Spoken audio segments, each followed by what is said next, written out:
bila berlakunya perkara-perkara seperti kehilangan pekerjaan dan sebagainya, masalah ekonomi, dan terpaksa kita untuk meminjam kepada pihak-pihak yang tertentu, tetapi pihak yang memberi pinjaman itu pula mengenakan riba yang sangat tinggi.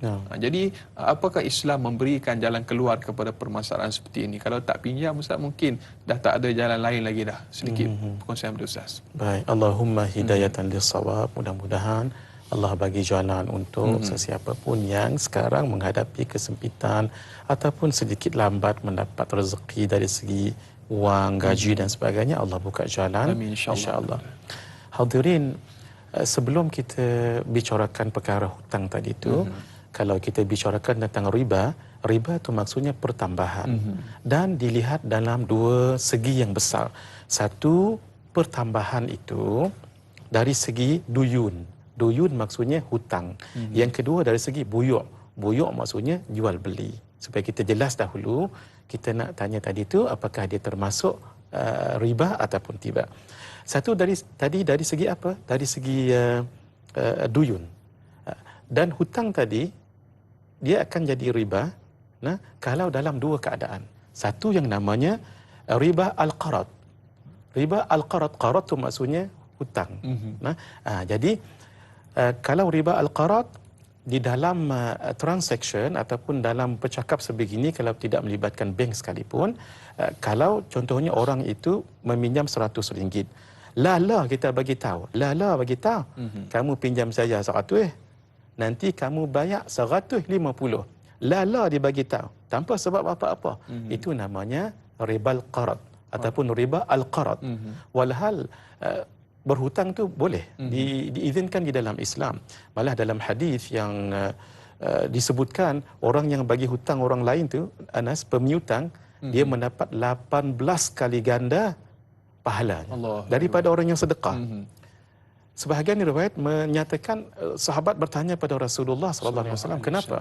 Rasulullah mengatakan sallallahu alaihi wasallam, sebab orang yang berhutang sudah pasti dia memerlukan. Betul. Tapi orang yang kita bagi sedekah, jangan-jangan dia dah banyak duit. Satu.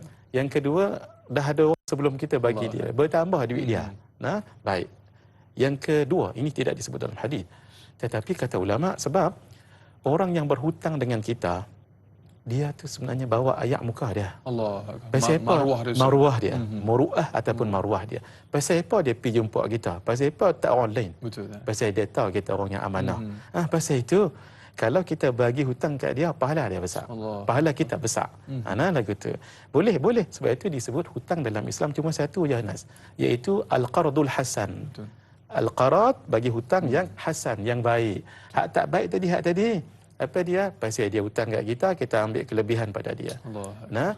Sayyidina Fudalah ibn Ubaid mengatakan tentang riba itu kullu qardin jarra naf'an fahuwa riba. Setiap pinjaman yang kita ambil manfaat, contoh tadi, pasal dia berhutang kat kita bayar lebih RM50. Hak tu namanya riba. Sepatutnya pinjam 100 bayar 100. Itu satu namanya al-qarad, maksudnya duyun hutang dan qarad. Ribal qarad. Yang kedua namanya ribal jahiliyah. Apa maksud jahiliyah? Maksudnya begini. Dia tidak sebut nanti kalau kamu pinjam saya 100, banyak 150 dia tak sebut. Tapi kerana lambat. Contohnya kamu pinjam saya 100. Bulan depan kamu bayar 150. Kalau hang lambat, naik lagi. Tadi 100. Bulan depan bayar 100. Kalau hang lambat, naik 150. Lambat lagi 150. Bunga banyak. Hak tu namanya jahiliyah. Kenapa dia kena penalti? Sebab dia lambat. Dalam bab hutang yang ditanya oleh Anas begitu tadi, begini. Haram hukumnya. Tidak boleh, sebab ia menekan orang yang berhutang itu. Dia berhutang tu memang dah tak ada duit dah. Tapi kita pula bagi dia bayar lebih, kemudian dia lambat bayar lagi lebih. Bukankah itu sesuatu yang menzalimi? Ini bukan saja duit ni. Ini sama juga dengan contoh kita bagi orang tu pinjam kereta. Hang bagi balik tapi minyak full. Itu namanya sama juga. Itu maksudnya muamalah yang melibatkan riba. Allahu akbar. Ada lagi sebenarnya tentang buyuk ni. Buyuk ni dia lebih banyak sedikit ceritanya lah. Kenapa buyuk ini melibatkan muamalah dan dia melibatkan barang-barang ribawi.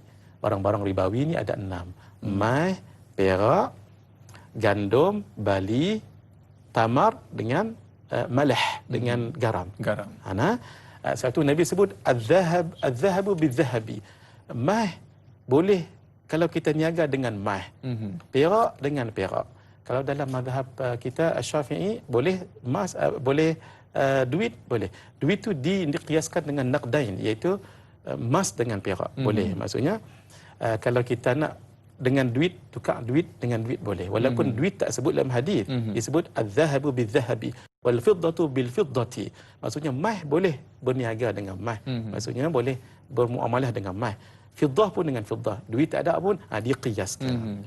Cuma qiyas ni cerita panjang ni biasa dalam mazhab Hanafi, dalam mazhab Maliki sebabnya sebab lain. Kalau mazhab Syafi'i itu cerita lain. Baik. Tetapi kalau dalam bab duit ini dia mesti on the spot waktu tu juga dan mesti tunai. Tunai, tak boleh akaun transfer, tak boleh. Maksudnya maya. Kalau maya itu bab duit, bab belian tak apa. Belian. Ini bab duit dengan duit. Saya bagi contoh lagu ni lah. Ada satu lagi yang disebut buyuk dulu. Kita bubuh buyuk dulu. Buyuk ni ada menjadi riba sebab dua. Satu fadal, lebih. Contoh, saya duit 100, Anas nak tukar duit kecil. Pasal hari raya. Duit RM1 lah. RM1. Anas kena lebih bagi ke Anas. Allahu akbar. Maksudnya Anas jual 100 ni, RM1 ni 100 keping. Anas kena bayar ke Anas 110. Allahu akbar. Itu namanya dari segi buyuk tapi fadal. Fadal. Maksudnya dari segi wang ringgit sama ringgit lebih tu jadi jadi fadal, lebih. Itu hukumnya riba. Satu lagi exchange. Contohnya Ana ada duit rial, nak tukar dengan Anas ringgit. Boleh tak? Hukumnya boleh. Walaupun tak sama ringgit dengan rial, tapi lala kena buat. Lala kena buat. Contohnya rial saya pun tak tahu berapa lah.